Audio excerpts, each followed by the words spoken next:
সালাম দেওয়া সুন্নাত, জবাব দেওয়া ওয়াজিব। একবার ওয়াজিবের খেলাফ হলে তাকে কমসে কম 7,500 বছর জাহান্নাম কাটতে হবে। আর আমরা তো মানুষকে এখন বর্তমানে জন্য বেছে বেছে সালাম দিচ্ছি, বেছে বেছে উত্তর দিচ্ছি। কথা বলে ঠিক না বেটি?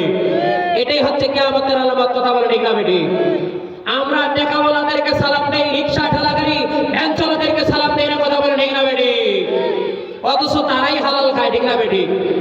আর যারা ঘুষের টাকা খায়, ফকরের টাকা খায়, ইতিমের টাকা খায়, টনে টনে গম খায়, আমরা তাদেরকেই ভয়ে সালাম দিচ্ছি, সেলুট জানাচ্ছি। কথা বলে ঠিক না বেটি? এটাই কিয়ামতের আলামত। কথা বলে ঠিক না বেটি?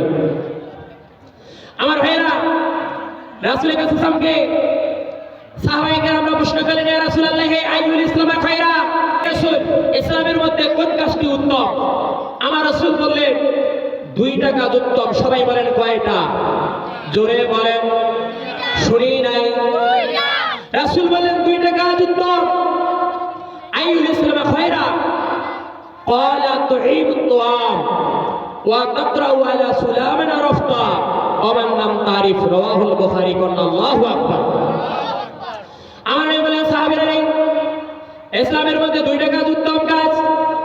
এক হলো মানুষকে সালাম দেওয়া, 2 হলো মানুষকে খাদ্য দেওয়া। জোরে জোরে বলেন না সুবহানাল্লাহ।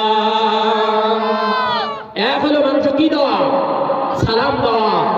2 হলো মানুষকে খাদ্য দেওয়া।